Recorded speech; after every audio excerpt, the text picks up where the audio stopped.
Hey, I'd like to welcome you to another episode of Mission Matters. My name is Adam Torres, and if you'd like to apply to be a guest on the show, just head on over to missionmatters.com and click on Be Our Guest to apply.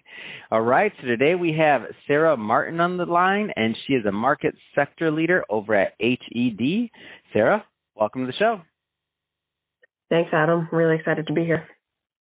All right, Sarah, so we're going to be talking data centers today, how to be greener and more efficient, and excited to bring that content to my audience. And just to get us kicked off, we're going to start this episode the way that we start them all, with what we like to call our Mission Matters Minute.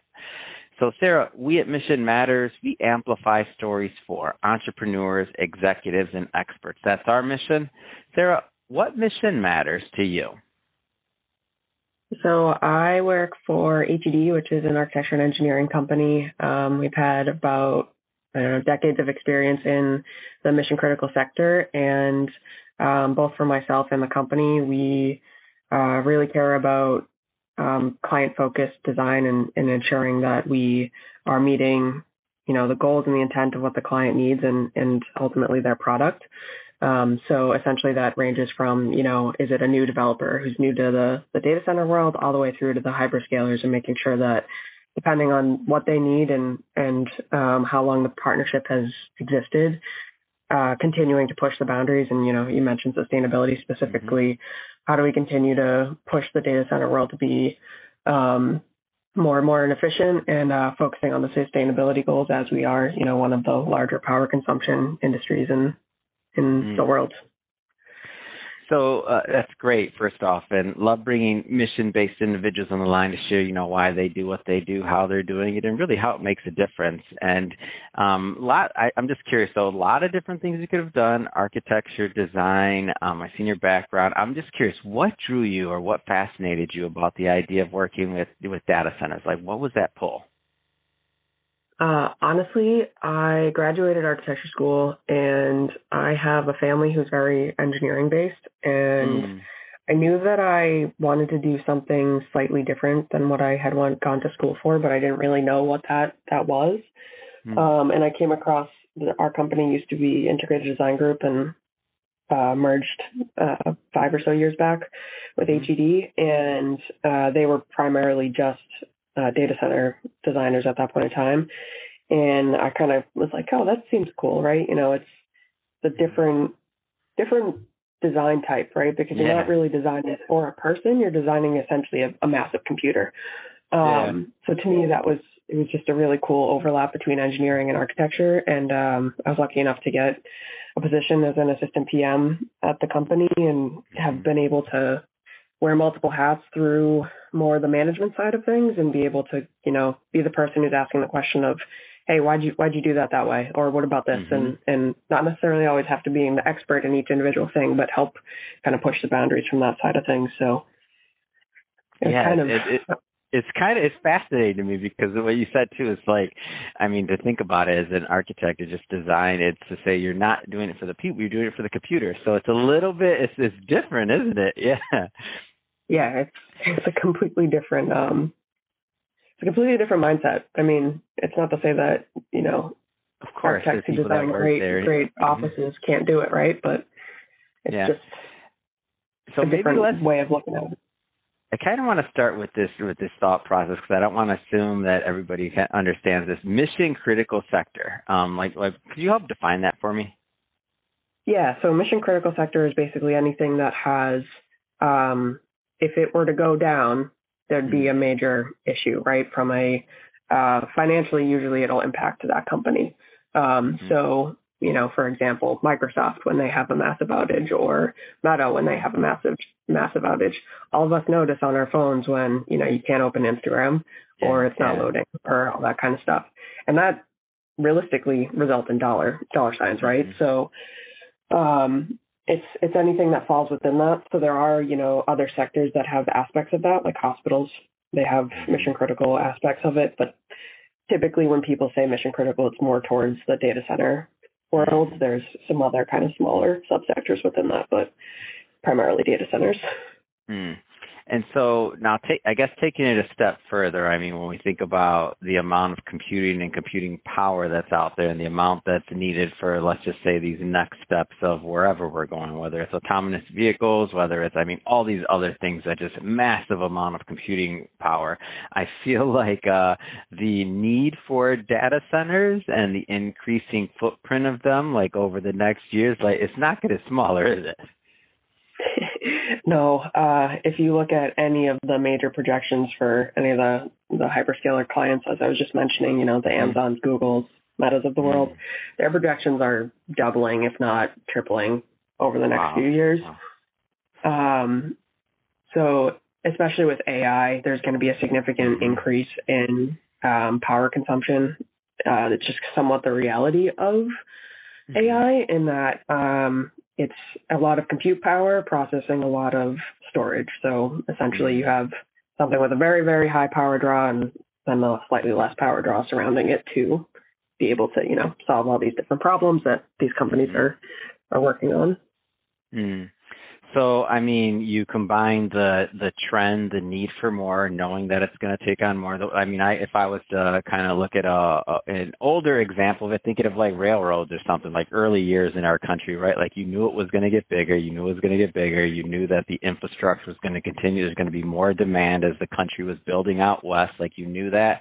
Now, ideally, in a perfect world, we're a little bit further along. So now we know more about the environment and the constraints, and also we're thinking more in a greener and eco-friendly manner. So just understanding, you know, back then we knew the buildup was going to continue to happen. So just like right now, like we're not going to need less computing power in the near future.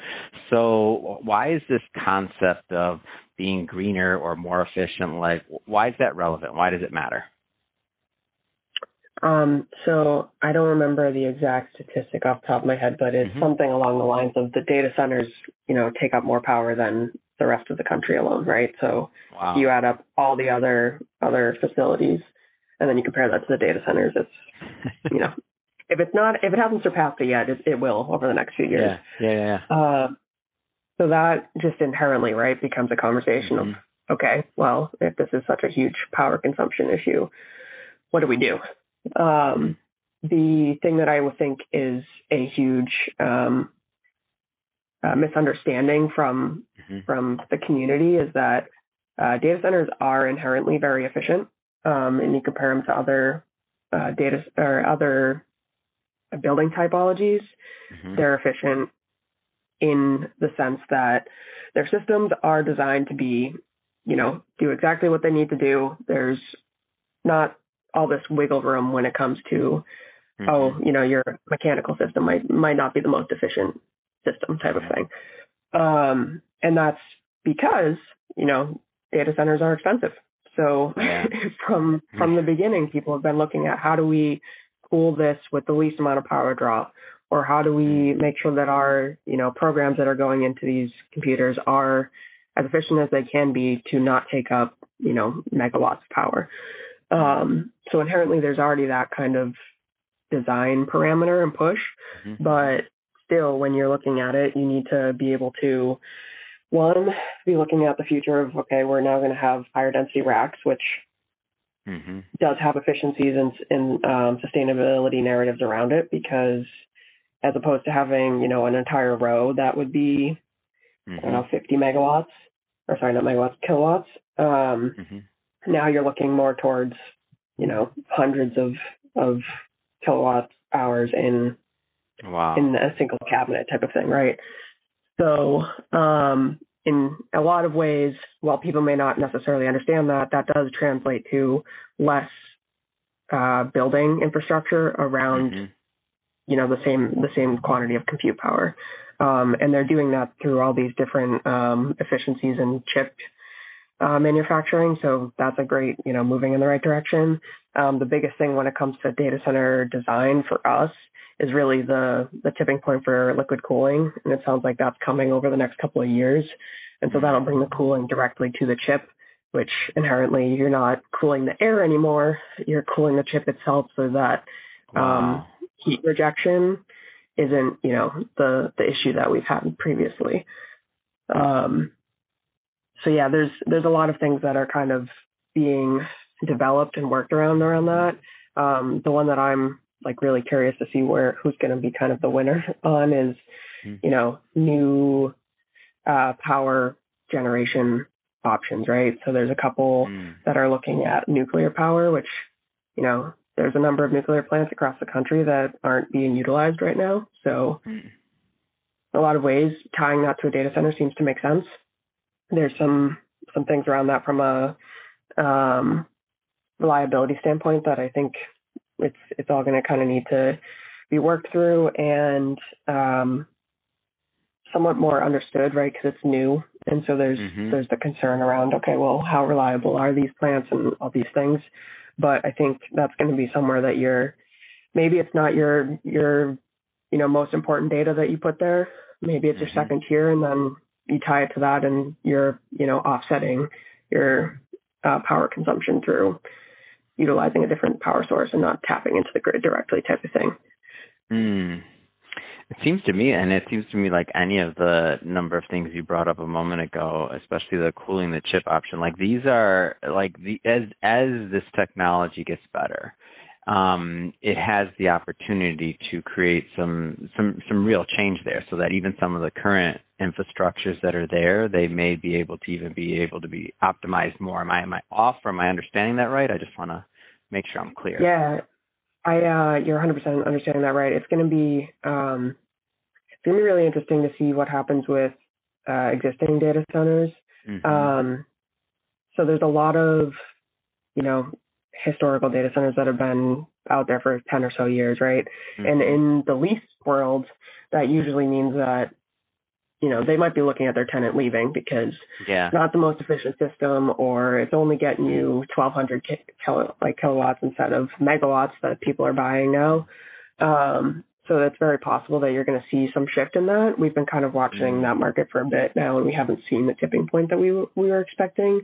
But there is an option there, right? Or there's an opportunity there of now that you have direct to chip cooling, is there ability to bring in more power to those locations, into that room, essentially, to get more out of it?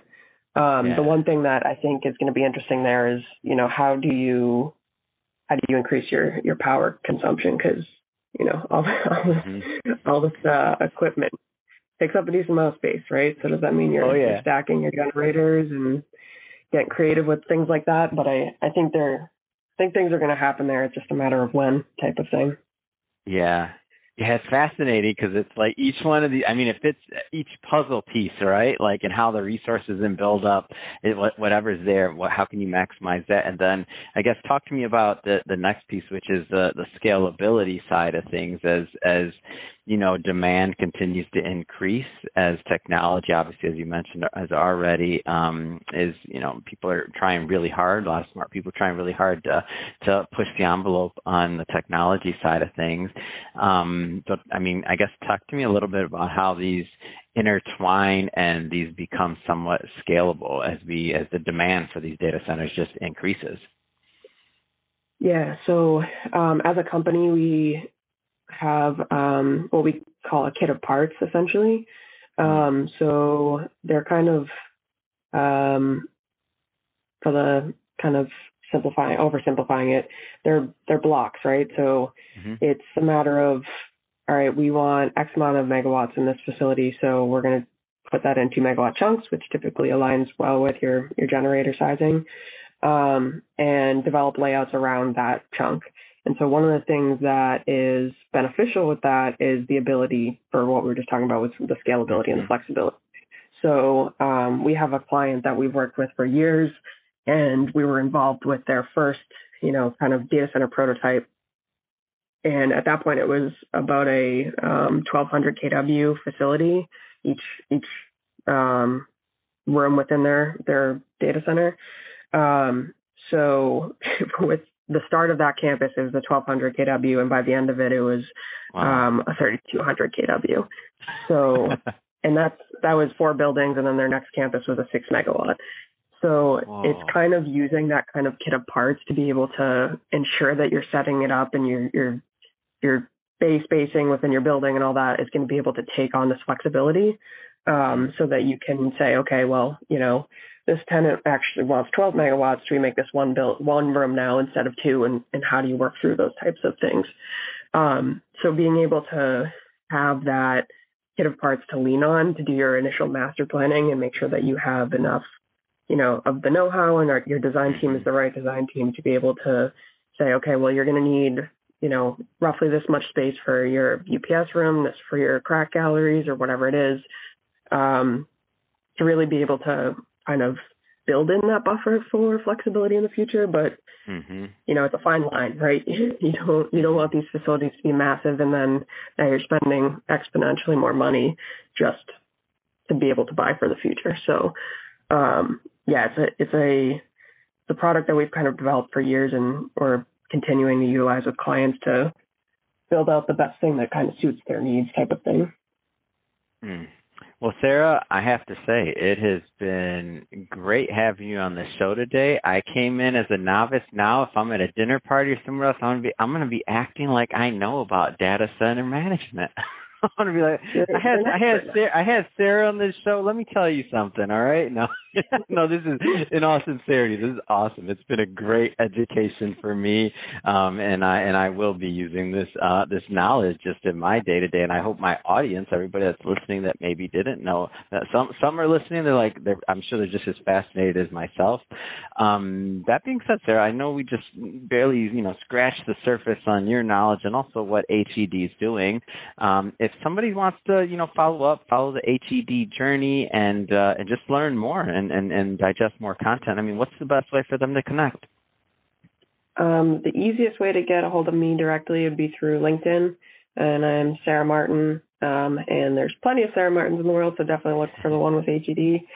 And then you can also reach out through our website, which is hed.design, and I'm based out of the Boston office, so you just connect through there.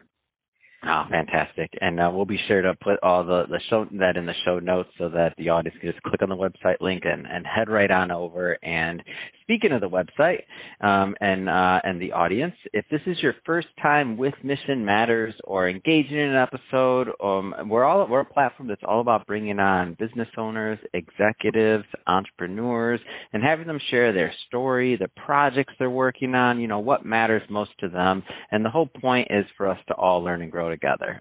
If that's the type of content that sounds interesting or fun or exciting to you, we welcome you. Hit that subscribe button. We have many more mission-based individuals coming up on the line, just like Sarah, and we don't want you to miss a thing. Sarah, again, it really has been a pleasure. Thank you so much for coming on the show. Thank you so much for having me, Adam. It was great.